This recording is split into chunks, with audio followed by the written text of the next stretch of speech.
중요해요. 중요해. 이거 응용하면 정말 빨리 풀 수도 있고 문제도 많이 나오거든요. 우하향하는 직선의 수요곡선을 가정합니다. Q, P. 뭐 전체건 상관은 없는데요. 뭐 개인 수요곡선이라고 해도 괜찮습니다. 그리고 그 수요곡선이 현재 우하향하는 직선이에요. 우하향하는 직선으로 나와 있는 상태입니다. 자, 현재 균형점이 어디인지 여부에 따라서 다양한 탄력성 값이 나올 수가 있게 된다는 얘기인데, 가격의 탄력성, 수요의 가격 탄력성은 마이너스 P의 변화율분의 QD의 변화율로 표현할 수 있게 되고요. 그지? 그 다음에 이 역시 지금 말씀드린 법문수로 정리하면 dP분의 dQ 곱하기 Q분의 P, 이것도 정리가 가능하죠. 그치? 여기까지 따라오셨죠? 자, 이 친구가 이 그래프상에서는 어떤 식으로 의미를 가질지를 생각해 보자는 거예요. dP분의 dQ, dP분의 dQ. 이 위에서 기울기가 얼마니라고 물어보면 우리는 이런 식으로 기호화합니다. D 가로축분의 D 세로축을 우리는 기울기라고 부르죠. 그치? 수요곡선, 이 수요곡선의 기울기라는 것은 D 가로축분의 D 세로축인데 이건 뭐예요? 이거 역수입니다. 역수. dP분의 dQ 역수를 취하면 바로 dP분의 dQ가 되잖아요. 이 왼쪽이 의미하는 건 이 수요곡선의 역수인데 일단 직선을 가정한 이상은 일정하죠. 그지? 직선을 가정하면 일정해요. 제가 살짝 완만하게 했으니까 아마도 기울기의 역수는 1보다 클 거예요. 일정하다는 것입니다. 그럼 얘가 의미하는 건 뭐죠? 얘? Q분의 P. 아, 중요해요. Q분의 P. 가로축분의 세로축. 어떤 균형점에서 원점하고 직선을 이어주고 그 원점에서 이어준 직선의 기울기를 말하는 거 아닙니까? 예를 들어서 여기가 지금의 균형점이라고 한다면 이렇게 직선을 그어주고 A분의 B, 기울기 자체를 말하는 거예요. 균형점에서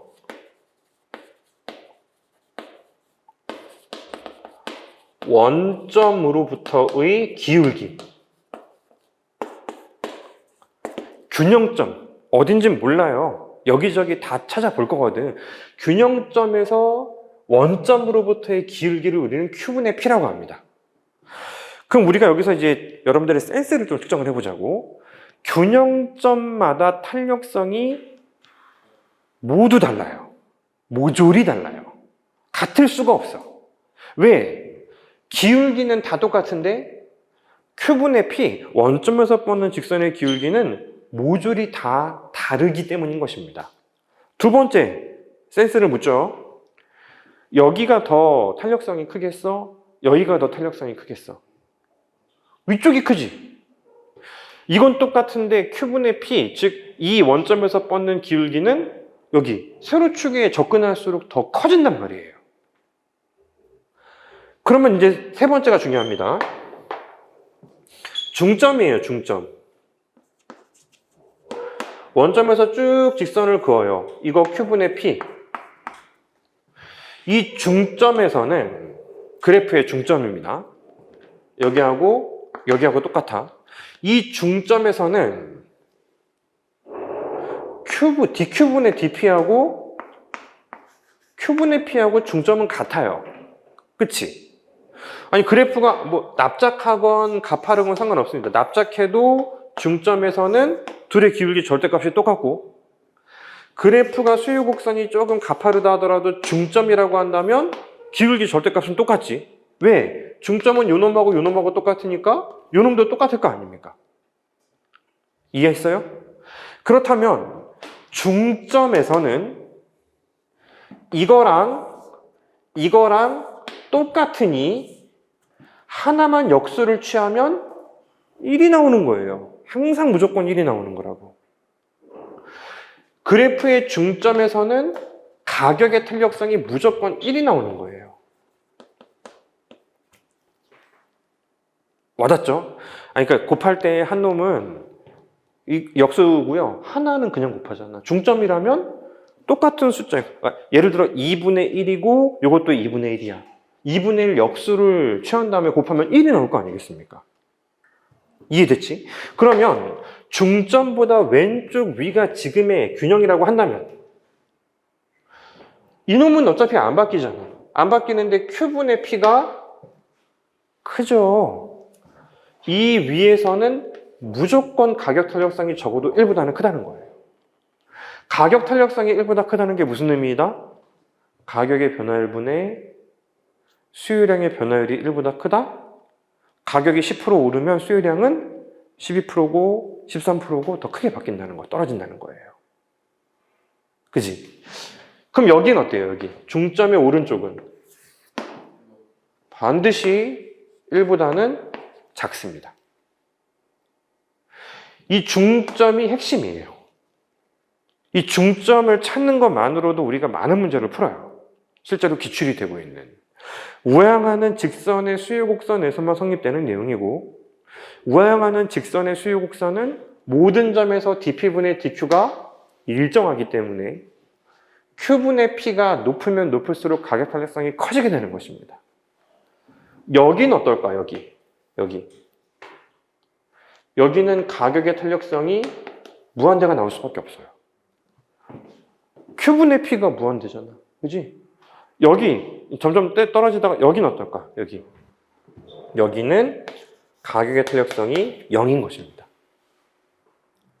아시겠죠? 그럼 반대로 한번 생각해 볼게요. 반대로. 자, 사실 아주 정밀하진 않습니다. 여기는 P 곱하기 Q, Q가 증가하는 걸 기준으로 설명을 해볼 것인데, P의 변화율과 Q의 변화율이 방향만 반대 방향이고 똑같다면 반대로 Q가 증가할 때 가격이 떨어지는 것도 비율이 일치한다는 것을 의미하지 않겠습니까? 그치? P가 10% 오를 때 Q가 10% 떨어진다면 반대로 Q를 10% 올릴 때는 또 가격이 10% 떨어진다는 얘기예요. 그럼 이 왼쪽 영역은 어때요? 왼쪽 영역은 P 곱하기 Q, 여기서 생산량을 증가시킨다라고 한다면 가격은 무조건 반대 방향으로 가거든요. 근데 이 구간은 가격의 탄력성이 1보다 크다는 거야. P의 변화율보다 Q의 변화율이 많다는 거예요. 그럼 이 구간은 Q가 증가하는 것보다 P가 떨어지는 비율이 상대적으로 작다는 거죠. 그치? 요놈의 변화율이 더 작고 Q의 변화율이 큰 특징을 갖는 구간이기 때문에 그렇습니다. 그럼 마지막으로 여기는 P 곱하기 Q, Q를 증가시키면 무슨 일이 생겨? P는 떨어지는데 변화하는 비율은 P의 하락 쪽이 더 크다는 거예요. 왜냐하면 가격의 변화율보다는 수요량의 변화율이 더 작은 구간이기 때문에 그렇습니다. 그럼 질문을 드릴게요. 기업이 이 수요 곡선 위에서 아무데나 내 마음대로 균형점을 선택할 수 있고, 비용과 상관없이 내가 매출액을 극대화시키고 싶어요. 매출액을 극대화시키고 싶다면 어디를 선택하면 될까요? 1번 중점의 왼쪽, 2번 중점. 내가 중점에 좀 세게 발음을 하긴 했다, 그지? 세 번째는 중점의 오른쪽. 매출액을 극대화시키고 싶어. 봐요. 가격 탄력성이 1보다 큰 구간은요, Q를 늘리면 늘릴수록 매출액이 어떻게 된다? Q를 증가시키면 증가시킬수록 매출액은 올라가는 거예요. 판매량이 10% 증가하면 가격이 5%밖에 안 떨어져. 그럼 P 곱하기 Q는 늘어나는 거예요. 근데 이 오른쪽은 어때? 이 오른쪽은 판매량을 증가시키면 매출액이 줄어드는 거예요. 매출액 올릴 수 있는 방법이 있죠, 여기서도. Q를 줄이면 어때요? Q를 줄이면 가격의 상승률이 높기 때문에 매출액이 증가한다는 거예요. 이게 방향과 상관없이 다 일정한 관계를 갖습니다.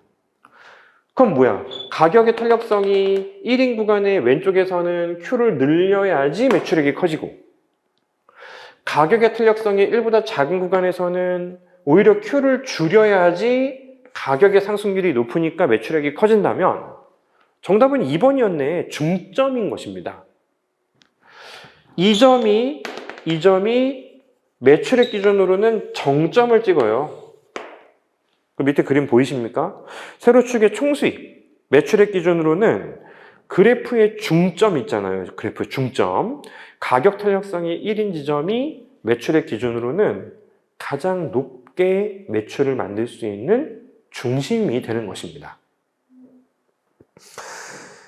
그래서 문제를 물어볼 때 이런 질문을 해요. 가격 탄력성이 1인 지점은 어디인가 이렇게 물어보기도 하지만 수요 곡선을 주고 매출액을 극대화시킬 수 있는 점은 어디입니까? 이렇게 질문을 하기도 해요. 정말 쉬운 문제예요. 왜냐하면 중점을 찾는 문제니까. 절편 찾으면 가운데 가격, 절편 찾으면 역시 또 가운데 가격. 정말 쉬운 문제가 되어버리는 것입니다. 특징을 알아야 문제가 쉬워지는 거지 문제 푸는 걸 암기해서는 안 돼요. 특징을 이제 머릿속에 메모리를 해 두셔야 되는 것입니다.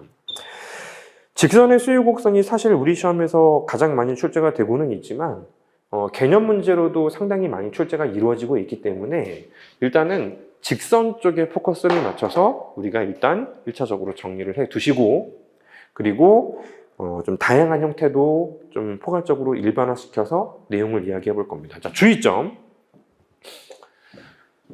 여기 중점 있잖아요. 중점.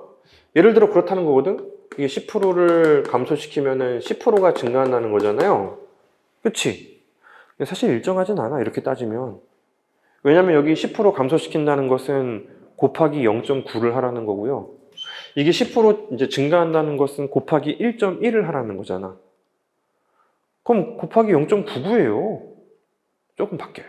그래서 이 탄력성이라는 건 사실 이렇게 엄청 큰 부분에 대해서까지 적용할 수는 없다고 합니다. 아주 작은 P의 변화에 대해서 아주 작은 Q의 변화가 상대적으로 민감도가 더 크냐 작냐 해야 되지만, 시험 문제에서는 넉넉하게 큰 숫자도 그냥 탄력성 1이면 다 인정해 줘 버려요. 자, 이렇게 직선의 수요 곡선을 가정해서 우리가 탄력성의 개념에 대해서 일단은 한번 이야기를 나눠봤습니다. 이 부분이 정말 제일 중요해요. 우리 이어지는 조금 어려운 부분도 있습니다만 이 부분이 가장 중요하고, 자, 여기서 일단은 끊고 이어서 이제 쉬고 진행하도록 하겠습니다.